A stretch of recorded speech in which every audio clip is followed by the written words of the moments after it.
Ada hal lain lagi biasanya diyakini oleh sebagian orang di saat menemukan bulan Safar ada Rebu akhir di bulan Safar atau sering disebut dengan Rebu Wekasan. Kita bisa ninjau dari sisi ilmiah cara beriman dan sisi husnudon.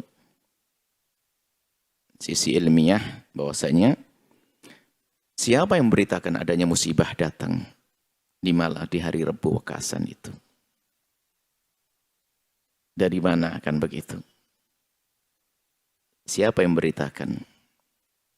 Sehingga kita harus mempercayainya. Baik, di sini sebuah pertanyaan. Yang menurunkan musibah adalah Allah. Tidak ada yang tahu kecuali Allah dan Rasulnya bahwasanya hari itu adalah hari diturunkan bencana dan petaka. Ada celah husnudon, mungkin adalah para waliullah. Para kekasih Allah, yaitu karena adanya ilham. Ilham. Ilham, ada para kekasih Allah diberi ilham. Bahwasanya di malam Rebu Wekasan, anggap saja begitu.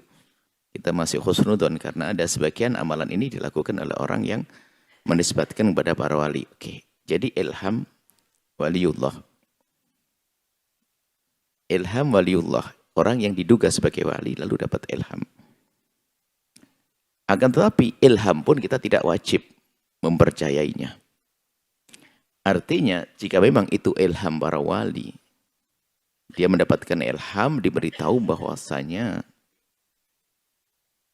di hari itu adalah akan turun malapetaka, maka yang mempercayai perkataan para wali silahkan mempercayai. Adapun yang tidak percaya nggak ada masalah. Akan tapi setelah itu yang akan menjadi pertanyaan adalah gimana solusinya? Jika seandainya betul ilham para wali, apa yang setelah itu kita lakukan? Kan begitu. Sementara ada satu riwayat yang sangat jelas dari baginda Nabi, misalnya majtama'a qaumun fi baitin min buyutillahi. Enggak ada orang berkumpul di rumah Allah, di masjid, yatluna kitaballahi wa yatadarasunahu. Enggak ada orang yang berkumpul di masjid membaca Al-Qur'an, saling mengajari kayak begini ini. Masjid itu dimaknai pas sebagian luas. Illa nazalat alaihimus sakinatu wa hafatumul malaikatu. Akan turun ketenangan. Nah, jadi nggak ada musibah lagi setelah itu. Jadi kalau pengen menolak musibah itu seperti daf'ul bala bis sadaqati dan sebagainya, tentunya seandainya itu betul ilham yang Allah berikan kepada para ulama, para wali, maka solusinya juga diambil dari Nabi, yaitu mengamalkan hal-hal yang diizinkan Nabi, diperintahkan Nabi seperti bersedekah, mengadakan kumpulan majelis zikir. Bukankah majelis zikir akan diturunkan rahmat Allah sehingga bala bencana ada dihilangkan. Tentunya sebisa mungkin jangan melakukan amalan-amalan yang sekiranya tidak ada petunjuk dari Nabi, karena dasarnya ilham.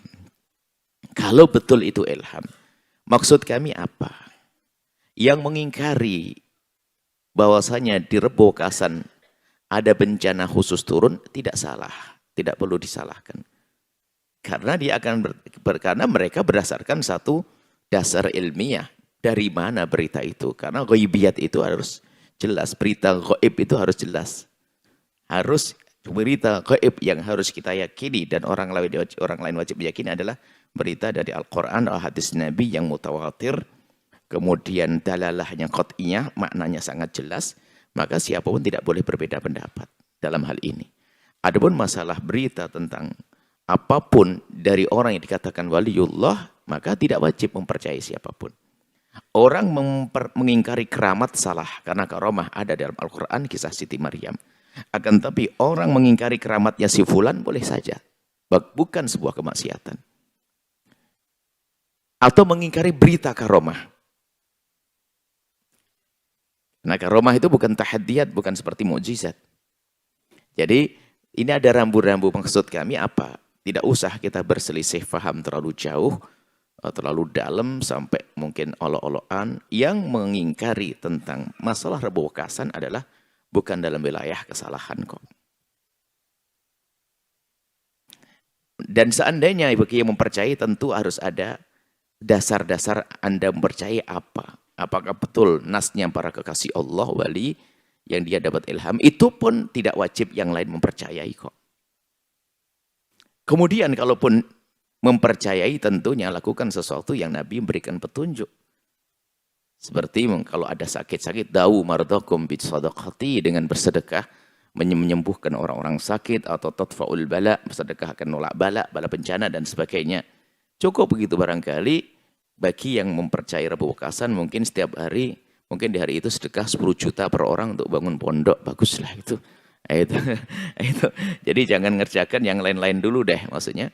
Maksudnya jangan sampai terjadi khilaf sini. Tapi kalau tidak ada dasarnya, nah, kemudian ini pun harus dipangkas dengan apa? Husnudon, kalau ini adalah ilham waliullah, harus kita pangkas bahwasanya tidak ada amal-amal jahiliyah yang pernah dilakukan sebelumnya. Amalan di luar Islam. Kalau ada amal jahiliyah, amal tidak baik dilakukan sebelum Islam, maka dugaan ini ilham ya jauh, karena bisa jadi ini adalah terpengaruh dengan budaya dulu. Mungkin ada satu kebiasaan di luar Islam, keyakinan semacam itu. Nah kemudian kok tiba-tiba ada orang punya ilham, ya ini ternodai keilhamannya ini.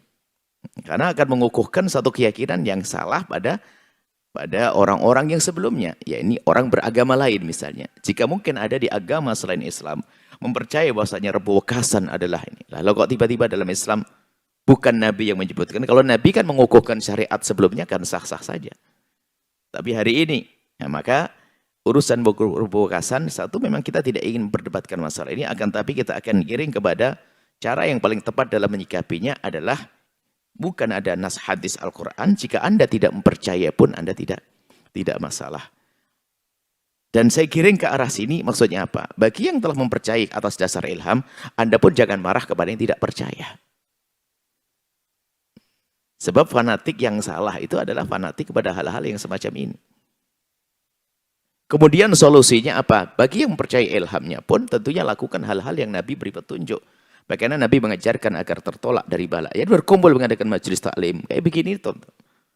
Barangkali di hari yang diduga orang ada turun bala, itu ya berbanyak majelis taklimnya, biasa hari jadi 2 hari biar hafathumul malaikatu, diliputi oleh malaikat. Nazalat fihimur rahmatu, dan diturunkan kepada mereka rahmat loh. Kalau rahmat kan tidak ada bala, sudah. Ini kapan saja, sehingga setelah itu nggak ada lagi hari bencana. Seperti itu. Baik. Yang pengen nikah di bulan Safar segera nikah. Jangan ditunda-tunda. Bulan Kapit. Sebab keluhan pedagang bulan Kapit, Bu ya, ini pada sepi dagangan. Apa urusannya dengan Kapit? Ya, ini adalah sekelumit. Nah, jadi bagi yang tidak mempercayai, Anda tidak melakukan sebuah kesalahan tentang adanya Rabu Wekasan.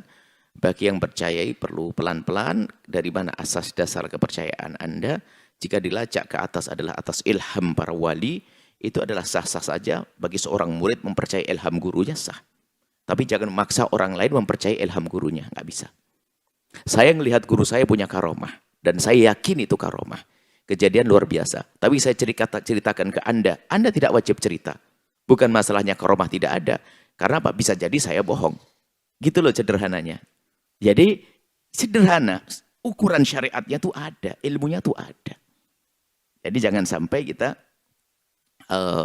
berlebihan, itu yang menjadikan bahan tertawaan. Orang kenal Islam jadi unik, aneh. Tidak di alam nyata, dunia khayal seperti itu. Karamah memang kharikun lil adati. Keluar dari kebiasaan, namanya keramat seseorang. Akan tapi, ketahuilah bahasa, semua ada rambu-rambunya. Jika jauh dari syariat, ya kita hindari. Atau paling tidak, kalau bertentangan dengan syariat kita hindari. Atau perlu penafsiran, lebih baik kita hindari. Kalau penafsiran tadi ini ilham, mungkin ilham. Karena turunnya musibah di hari Rabu masih mungkin. Mungkin hari Rabu, hari Kamis juga mungkin. Hari Jumat juga mungkin. Jadi kalau kita nisbatkan pada ilham, bisa saja itu benar. Yang percaya juga boleh, yang tidak juga nggak ada masalah. Asalkan yang percaya betul-betul benar sanadnya dari seorang Wali yang betul-betul dia wali, yang memang betul ahli istiqomah, dan tidak berpengaruh dengan pikiran-pikiran lain. Maksud kami seperti ini ada standar ilmunya seperti itu. Jadi jangan sampai kita gampang ikut-ikutan tapi gak jelas. Sehingga sudah Masya Allah gara-gara ikutan gak jelas, ini anak soleh, solehah. Mau menikah, Masya Allah sudah ini alim, ini alimah, solehah. Tatanya apa? Rebo lagi ketemu selosok kliwon batal. Ada apa gitu? Ini kan jadi masalah ini. Atau gara-gara kampung sini sama kampung situ. Atau gara-gara, aduh, saya tidak mau nikah sama orang Sunda. Hei, ini Sunda baik loh ya, solehah loh. Batal lah, orang Sunda soleh nih. Anda mau sama orang Jawa, ini kok ada nih. Jadi gara-gara tidak tahu keyakinan. Orang Jawa, suruh milih, hei orang Jawa. Pilihanmu satu, dua. Yang satu orang Sunda solehah, sama orang Jawa nggak solehah. Pilih mana? Ya solehahnya lah, kan gitulah ibaratnya begitulah. Jadi lupakan masalah suku dan sebagainya, akan tapi hakikat kebaikan seseorang, itu yang perlu kita pilih. Jadi ada keyakinan-keyakinan, Anda tidak boleh ini, tidak boleh itu. Kalau anak pertama, bapaknya nggak ada, nggak boleh menikah. Banyak yang sering datang dalam pertanyaan-pertanyaan aneh-aneh. Ilmu itu ada standarnya. Seperti itu. Nah, jadi semoga ini ada semuanya ini kami tuangkan dalam catatan di dalam kitab Sam'iyat. Itu adalah rambu-rambu. Setelah itu Anda boleh membangun keyakinan-keyakinan atas dasar rambu-rambu itu. Kalau tidak sesuai rambu, ya tidak wajib Anda meyakininya. Jadi ternyata poin ini yang sering dilupakan oleh seorang hamba. Gampang percaya. Loh, dasarmu apa percaya? Ini keimanan loh ya. Ini keimanan, masalah keyakinan yang gaib. Gaib itu sesuatu yang akan terjadi. Atau di alam yang lain.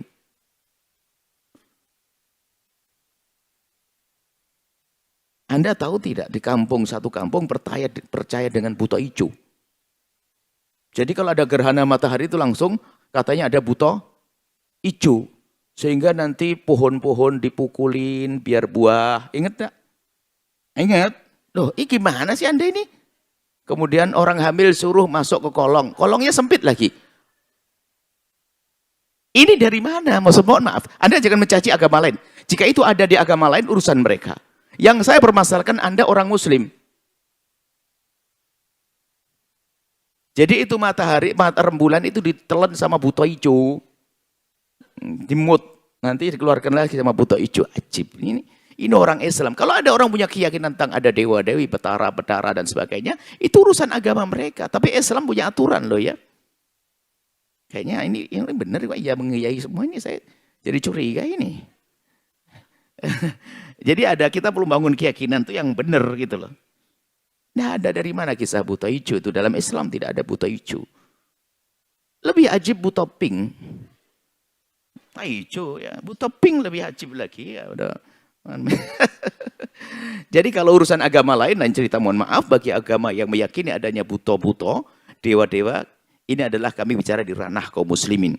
Anda pun boleh berbicara tentang tidak adanya malaikat jika Anda tidak percaya malaikat karena agama berbeda. Dan kami pun tidak marah karena agama Anda berbeda. Maka di saat kami menafikan tentang buto hijau, yaitu dalam wilayah agama kami. Mohon yang agama berbeda juga mengerti dalam hal ini. Mungkin agama lain selain Islam kan mengatakan tidak ada malaikat dan sebagainya. Itu urusan Anda dan saya tidak marah. Karena keyakinan Anda. Maka di saat saya ngomong tidak ada buto hijau, tidak ada Nyi Roro Kidul, tidak ada Nyi Blorong, tidak ada itu. Yaitu Anda tidak perlu marah juga. Karena itu dalam batasan-batasan keyakinan yang ada di dalam agama kami, agama Islam. Islam tidak boleh mencaci agama lain. Selesai masalah ini ya. Jadi rambu-rambu keimanan itu sangat jelas. Tolong koreksi. Anda meyakini apa hari ini? Hah? Masih ada sisa-sisa tumbal. Kepala kerbau dimasukkan ke laut. Masya Allah, Anda tidak tahu sop kepala kerbau. Enak itu. Ngapain dimasukkan ke laut? Sayang dong. Nah inilah. Masih banyak. Jadi ada beberapa keyakinan-keyakinan yang perlu dipangkas halus. Tentunya Anda harus dengan hikmah. Karena kalau sudah mengakar juga repot. Bahkan ada lagi beberapa. Di daerah sini juga katanya apa. Jadi kalau ada orang meninggal dunia. Orang tuanya meninggal dunia itu disiapkan makanan. Nanti sampai beberapa hari masih makan di rumah. Oh ada? Ini gimana sih Bu? Ini Anda ini hidup di mana? Astaga, ini perlu dibenahi ini akidah-akidah ini. Dikasih ikan, tak taunya betul lagi tidur ikannya hilang, oh dimakan. Padahal diambil kucing tadi itu.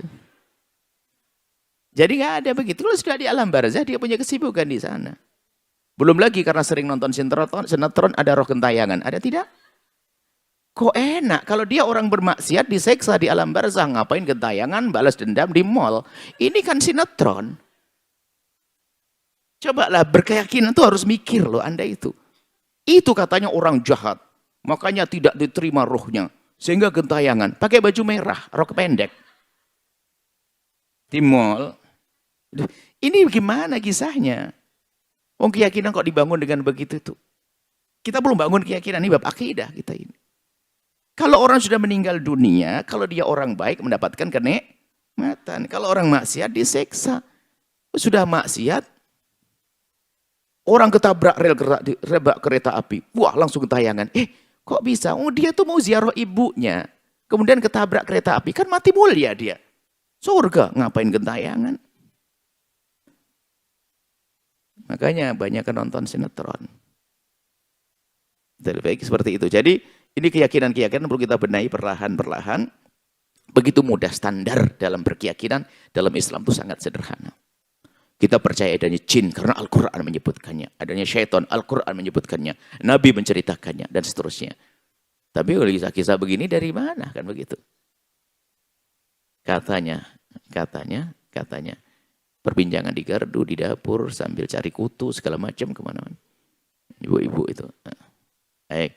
Semoga Allah menjaga iman kita, akidah kita. Setelah Anda menyaksikan video ini, jangan lupa berselawat kepada baginda Nabi Muhammad sallallahu alaihi wa alihi wa sahbihi wasallam.